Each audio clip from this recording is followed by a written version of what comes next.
Olá, eu sou Aloysio Dourado, aluno do professor Tel em visão computacional, mais especificamente na área de compreensão de cenas em 3D. Nós vamos ver que a área de compreensão de cenas em 3D na visão computacional ainda está longe de atingir a capacidade de compreensão humana. Diferente de outras áreas da visão computacional, como por exemplo em 2D, por exemplo, imagens médicas, análise de imagens médicas, em alguns casos o computador já consegue superar os especialistas médicos humanos. Bom, então nosso interesse aqui é elevar o nível de compreensão de cenas em 3D, né, da visão computacional, caminhando no sentido de atingir uma compreensão completa, assim como os humanos fazem do seu ambiente. A compreensão de cenas em 3D é um tópico bastante desafiador. Nós vamos ver que nós estamos muito longe de conseguir, em visão computacional, o mesmo nível de inferência que os humanos são capazes de fazer, né? As tarefas em compreensão de cena são mais diversas, né? E basicamente gira em torno de compreender o mundo que está ao seu redor, interagir com o mundo e por aí vai. A tarefa que nós vamos explorar aqui nesse trabalho é a Semantic Scene Completion. No meu modo de ver, é uma das tarefas mais completas em visão computacional, em compreensão de cenas, né? Foi introduzida em 2017 pelo grupo da Song, como está aí na referência, né? E consiste no seguinte: dado um par de imagens, ou seja, uma imagem RGBD, como é chamado, que consiste numa imagem RGB mais um mapa de profundidade, estimar a ocupação completa num campo de voxels, no campo 3D de voxels, do ambiente da cena, incluindo a parte oclusa e atribuindo os labels semânticos para cada um dos voxels. Quando eu falo em parte oclusa, por exemplo, a parte lateral da cama, aqui, que eu estou mostrando, não está visível nessa imagem original aqui. Mesmo assim, foi atribuído o label aqui para essa lateral da cama. A mesma coisa para o interior dos objetos, o interior do móvel, o interior da cama, e por aí vai. Para a gente compreender o que eu quero dizer quando eu falo que a visão computacional ainda está muito longe da capacidade humana em compreensão de cenas em 3D, vamos tomar, por exemplo, esse trabalho de estado da arte aqui em Semantic Scene Completion. Tá? Qualquer ser humano é capaz de, dado essa imagem aqui, né, inferir que essa posição no espaço de voxel aqui nunca pode ser um buraco da forma como está aqui. Ou pelo menos não é razoável que seja um buraco. É muito mais razoável que seja chão. De fato, é chão. E a rede estimou como sendo um buraco, né? Outros exemplos aqui. Por exemplo, aparece um buraco aqui onde você tinha esse utensílio aqui embaixo do móvel da cozinha, um buraco. Não faz sentido ser um buraco aqui, tá? Outro erro comum, um erro bastante grosseiro. Esses pontinhos laranjas são a cor correspondente à mobília, né? Então a gente tem um objeto aqui, esse objeto aqui, e a rede estimou como sendo mobília no meio, pontos de mobília no meio de um objeto. Um humano nunca faria isso, né? Outro exemplo aqui, a gente tem uma cadeira, amarelinho aqui é a cadeira, e foi estimado um pedacinho de mesa dentro da cadeira, né? Não faz sentido essa estimativa aqui. Na verdade, não é nem cadeira isso aqui é um pedaço do móvel. Então, ou seja, a capacidade da rede, a capacidade dos algoritmos de visão computacional hoje, nesse tipo de problema, ainda é muito longe da compreensão humana. Então, a gente enxerga que tem duas principais deficiências nas abordagens hoje em dia de Semantic Scene Completion. Primeiro que a parte RGB da imagem de entrada ainda não é completamente explorada nas soluções que a gente vê por aí. Tá? Ou ela é completamente negligenciada, como a gente vai ver, ou ela é explorada de uma forma não ideal. E também as soluções são limitadas ao ponto de vista limitado, ao campo de visão limitado dos sensores de profundidade, como o Kinect, né? Aquele corte em 45 graus mais ou menos, e você não tem a compreensão da cena. Bom, Sobre os trabalhos anteriores, vamos começar com o primeiro, né? Então, o trabalho da Song e dos seus colegas lá de Princeton foi o primeiro trabalho que explorou a segmentação semântica, a complementação semântica de cenas. A ideia é, dado uma cena, né, você usar o mapa de profundidade para gerar a ocupação, a superfície de ocupação em 3D. Isso aqui é uma simples projeção desse mapa para essa situação, né? Aplicar um encoding que ela chamou de FTSDF, nós vamos ver em detalhes esse tipo de encoding um pouco mais na frente, e submeter isso a uma rede convolucional para fazer estimativa dos voxels da ocupação completa, né? Ela usou, primeiro ela propôs essa nova codificação aqui, propôs usar convoluções dilatadas para favorecer o campo receptivo da rede, né? A convolução dilatada, para quem não conhece, dilata o filtro sem aumentar a quantidade de parâmetros do filtro da rede, do kernel, e então você mantém a quantidade de parâmetros, mas você consegue cobrir uma área maior, né? A outra coisa muito importante que esse paper seminal introduziu foi o dataset SunCD. É um dataset sintético bastante grande, que contém ground truth de diversos pontos de vista de imagens sintéticas. Então, normalmente o que os trabalhos hoje em dia fazem, a própria Song fez isso, treina a rede inicialmente usando o dataset sintético e depois faz o fine tuning dessa rede para uma base de dados de imagens reais, porque a gente sabe que obter os labels de imagens reais é muito difícil, muito caro. Então, normalmente você não tem datasets grandes de imagens reais para poder treinar redes profundas como essas. Mas eu falei sobre a codificação volumétrica, né, que foi introduzida lá. Mas por que eu preciso fazer uma codificação volumétrica antes de submeter os dados para a rede? Bom, esse aqui é a imagem RGB de uma cena qualquer, de uma imagem sintética. Isso aqui é o mapa de profundidade correspondente. A partir do mapa de profundidade, né, bom, e o que nós queremos obter é isso aqui, ou seja, a estimativa completa de ocupação e label semântico da cena, né, inclusive a parte não visível. Só que o que nós temos de fato é isso, que é, ou seja, a partir do mapa de profundidade, eu consigo ir. Mas o que é isso aqui? Vamos ver isso aqui em mais detalhes. Então, isso aqui é o resultado que a gente deseja, ou seja, a ocupação completa, ou seja, o interior dos objetos todo preenchido, os móveis, né? Tudo da área visível, eu tenho labels, inclusive a parte não visível. Mas o que se tem de fato na entrada é isso aqui, que é a projeção daquele mapa de profundidade para 3D.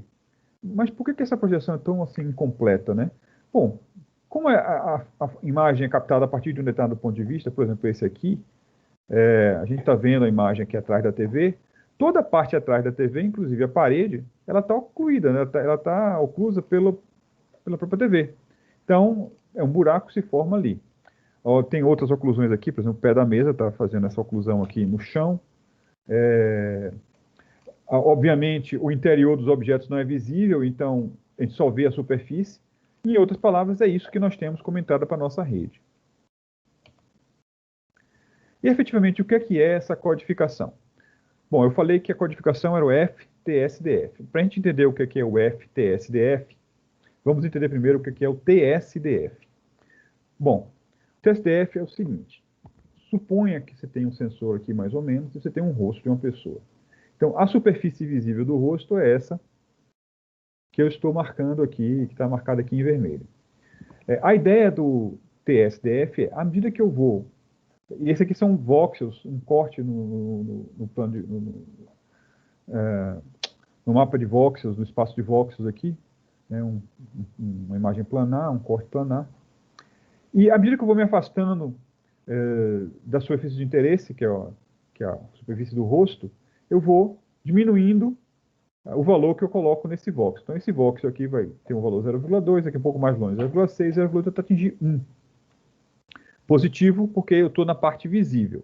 Para a parte não visível, aquilo fica atrás da superfície do rosto, ou seja, no interior da cabeça da pessoa, é a parte negativa. Então, à medida que eu vou me afastando da superfície, eu vou diminuindo o valor que eu vou colocando no voxel até atingir menos 1. Né? Então, essa aqui é a visão de um corte, de um volume do voxel, ou seja, de um espaço codificado em TSDF. Então, ou seja, a gente preenche todo o espaço de voxels, ou quase todo o espaço, com algum valor, né? E essa aqui é a expressão da curva que a gente tem. Então, o zero seria a superfície ocupada. À medida que eu me afasto, né, da superfície ocupada no sentido do espaço visível, eu vou tendo o crescimento aqui do valor que eu vou atribuindo aos voxels até um limite de 1. E para o lado do espaço ocluso, daquela parte que é não visível, eu vou descendo até atingir menos 1, e aí eu paro. Por isso que ele é o truncado, né? E por isso que ele é signed. Então, esse é o TSDF. O que é que a Song propôs? Propôs o seguinte: vamos fazer uma ligeira mudança. Em vez de a gente fazer aquela expressão lá, nós vamos pegar o TSDF e aplicar essa fórmula aqui. Ou seja, eu preservo o sinal e faço 1 menos o módulo do valor original. Como resultado, eu vou ter o seguinte: na superfície visível, no ponto visível próximo da superfície, eu vou sair do lado não visível de menos 1 para 1. Ou seja, eu tenho uma descontinuidade muito forte, bem na superfície, que é meu ponto de interesse. Ou seja, eu dou um sinal mais forte para a rede, justamente no ponto de mais interesse, que é a superfície. À medida que eu vou me afastando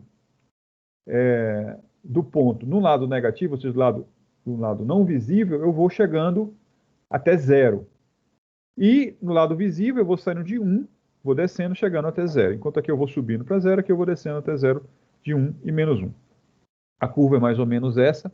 Essa aqui é como ficaria o espaço 3D codificado com FTSDF. Então, imagine que isso aqui seja uma tubulação. Tá? Então, exatamente onde o tubo passa, eu tenho um encontro do vermelho forte com o azul forte. Ou seja, é ali que eu tenho a parte aqui, ou seja, que nesse encontro aqui é que eu tenho a superfície de interesse, né? E tem uma descontinuidade forte no valor que está sendo passado para a rede aqui, ou seja, eu dou um valor mais forte, eu dou um sinal mais forte para a rede. Isso foi provado pela Song, que facilita bastante o treinamento e gera melhores resultados. Então, aqui é uma comparação, né, final entre o TSDF, esse aqui, e o FTSDF. E a gente viu, a Song mostrou por meio de experimentos, que injetar a rede com um sinal como esse, codificado dessa forma, é melhor do que esse, e que é melhor do que não fazer nenhuma codificação, ou seja, usar um volume esparso, como aquele que eu estava mostrando, usar um volume esparso como esse, né, como entrada da rede, em vez de usar um volume esparso como esse, eu uso um volume mais cheio de informação, onde a área de interesse tem um gradiente, tem uma descontinuidade forte, um gradiente alto, tendendo a infinito, e isso gera um sinal mais interessante para a nossa rede. Bom, os primeiros trabalhos que efetivamente começaram a gerar resultados positivos usando uma informação vinda do RGB foram esse grupo de trabalhos aqui que usam a segmentação 2D. Como é que funciona?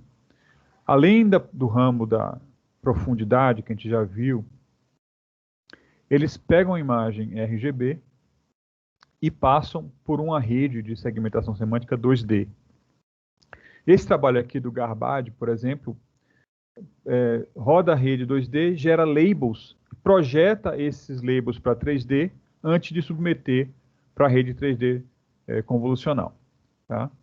Um outro trabalho que obteve resultados até melhores do que esse é parecido. Ele usa também o ramo de profundidade e usa um ramo RGB, só que em vez de projetar os labels, esse trabalho aqui projetou as features geradas do ramo de cor. É uma rede um pouco mais trabalhada e o resultado é um pouco melhor do que o do Garbage. O problema dessas duas soluções, apesar de ter dado um resultado razoável, bom, é que ela requer um treinamento em 2 passos. Você primeiro tem que treinar a rede 2D, depois você treina a rede em 3D.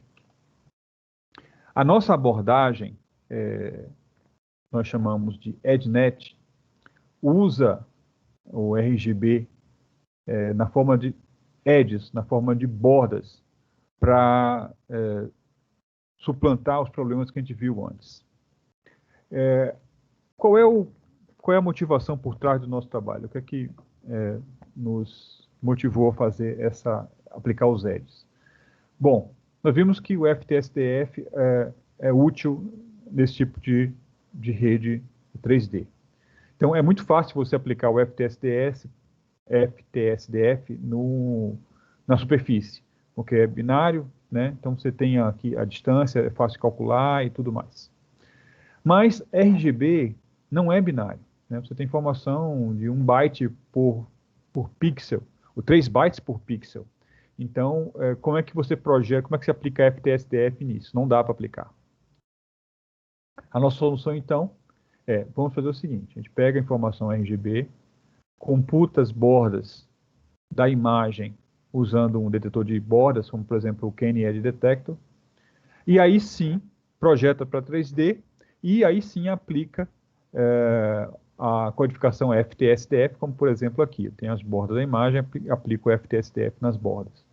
Essa é uma forma de extrair informação RGB, né, e aplicar o FTSDF e gerar um volume não esparso, como os outros trabalhos. Usando as bordas, a gente pode, se tivesse um quadro aqui, eu poderia detectar a presença desse quadro nessa parede, né? E nós, de fato, estamos detectando, como a gente já viu nos resultados qualitativos desse trabalho aqui. Então, como é que é a nossa implementação? A gente fez o cálculo do FTSDF usando um código portável em CUDA, em C++ e CUDA. Temos uma interface entre CUDA e Python, possibilita a chamada desse código a partir de rotinas em Python. E o pré-processamento, usando o FTSDF, é totalmente independente do framework de Deep Learning. Então, a gente pode ter todo o código de pré-processamento aqui, do cálculo FTSDF, a projeção em 3D, é independente do Deep Learning, do framework de Deep Learning. Então, eu posso usar TensorFlow, posso usar PyTorch à vontade. Então, essa é a nossa rede aqui. Ela tem uma estrutura em U, inspirada na UNet, mas adiciona módulos residuais, que o UNet original não tem, e a dilatação. A gente usa também convoluções dilatadas nas camadas mais baixas para preservar o campo receptivo. E aqui os 3 esquemas de fusão que nós experimentamos. Os datasets que nós usamos, a gente já falou sobre o SunCD, aqui um pouco mais em detalhes. O SunCD é uma base sintética que tem essas cenas de projetos de casa, né? São 44 mil cenas como essa aqui. Para cada cena dessa, várias imagens de pontos de vista diferentes são tomadas, dá um total de mais de 140 mil pontos de vista. Para cada ponto de vista é fornecida a câmera, posição da câmera, é fornecida a profundidade e os labels semânticos daquela câmera. Outra base de dados que nós usamos é a NYU, versão 2. Também é uma base capturada com Kinect, né? É uma base capturada com Kinect, é uma base de dados real, né? E é nessa base que a gente faz as principais avaliações de nossa rede. Devido ao nosso pipeline de treinamento com aquela separação entre a pré-processamento e o framework de Deep Learning, a gente consegue melhorar bastante os tempos, né? A gente consegue, por exemplo, treinar na SunCD em 4 dias, enquanto que a SSNet foi treinada na SunCD com 7 dias. Na NYU a gente treina em 6 horas, enquanto que a SSNet foi treinada na NYU foi treinada em 30 horas. Né? Ou seja, o nosso pipeline de treinamento em CUDA se mostrou bastante eficiente. Os resultados quantitativos, a gente conseguiu um novo estado da arte na SunCD, o nosso resultado na SunCD foi melhor. A gente testou isoladamente cada um dos aspectos da nossa solução e todos eles contribuíram para o resultado, o melhor resultado, né? Tanto o Mid Fusion quanto o Late Fusion apresentaram resultados similares na SunCD, mas o Mid Fusion apresentou resultados melhores na NYU. Tá? Eu tenho umas tabelas com os resultados, comparando com o estado da arte e tudo mais, não vou mostrar aqui por causa de tempo, mas caso vocês tenham interesse, eu posso falar sobre eles no final, nas dúvidas. Aqui os resultados qualitativos, eu já tinha dado um preview sobre isso aqui, né? A gente vê aqui que nossa rede EdNet Midfusion tem uma acurácia geralmente melhor do que a SSNet, né? Adicionalmente, a gente consegue captar os objetos difíceis, como os pôsteres, né? Que a SSNet não consegue captar. Inclusive, a gente capta até problemas de ground truth. Por exemplo, esse pôster aqui, esse ladozinho do pôster na parede, não aparece no ground truth, mas a rede consegue pegar. Tá? E esse é um tipo de problema de ground truth, de erro de label, que nos prejudica, né? A gente pegou corretamente, mas conta errado para a gente tem uma penalização por isso, indevida, por causa do label mal feito.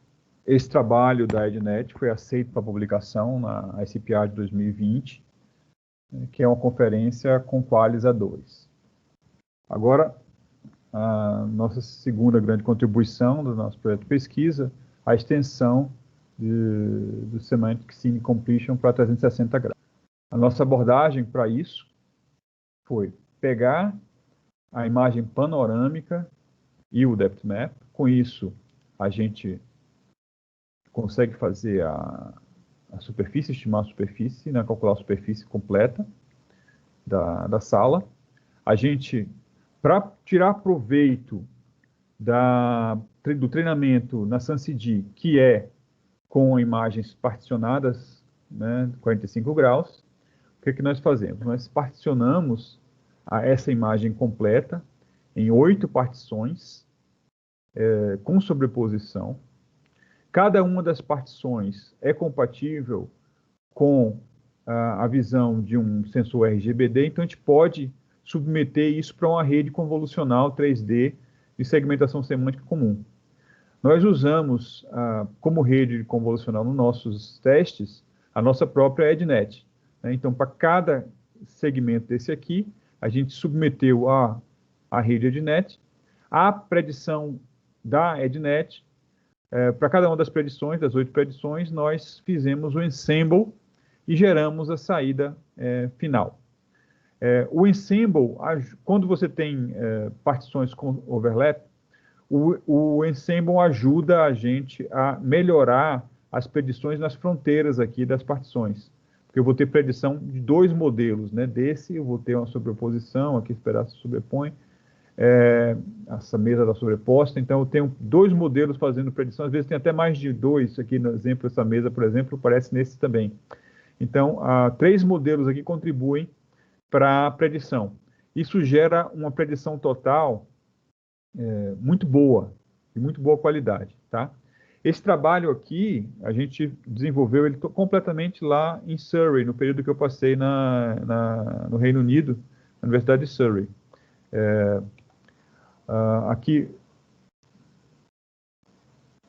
Aqui são os resultados que nós obtivemos, usando um dataset de alta qualidade capturado com o Matterport, né, como esse aqui.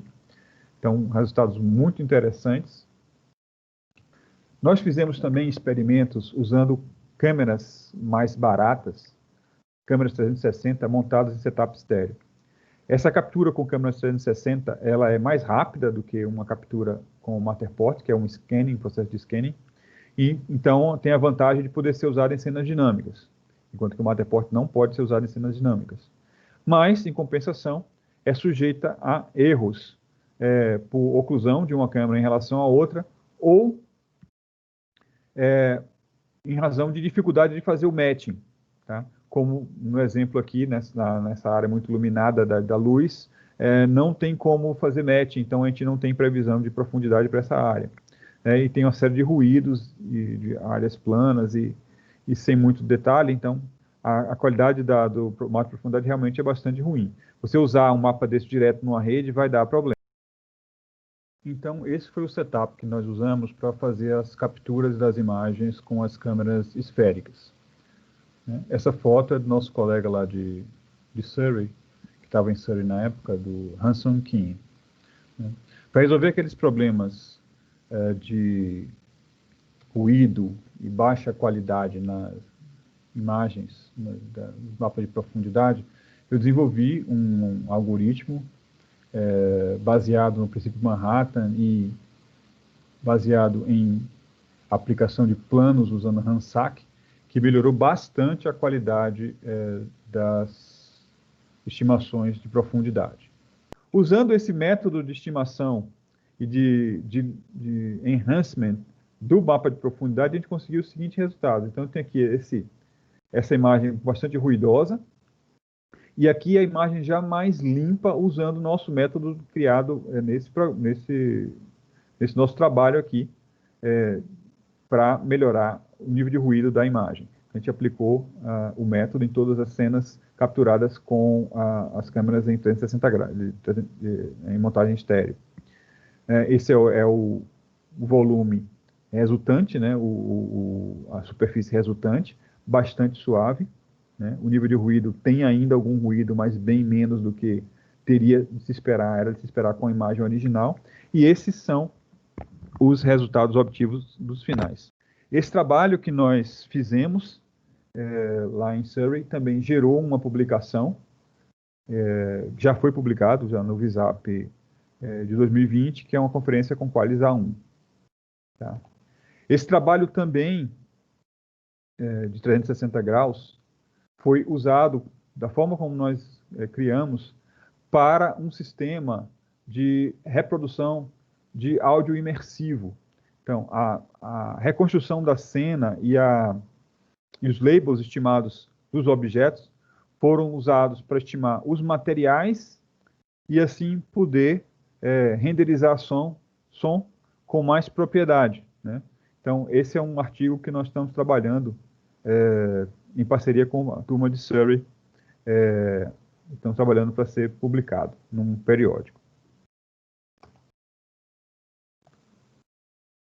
Como próximos passos, nós estamos pensando em usar diversos modos de informações que podem ser extraídos a partir da imagem original para melhorar ainda mais os resultados. Bom, a partir da imagem, né, do mapa de profundidade, é possível obter, além da superfície esparsa que a gente já viu, informação das normais de superfície, uma informação da posição XYZ, que pode ser codificada em uma imagem de 3 canais, e o próprio RGB.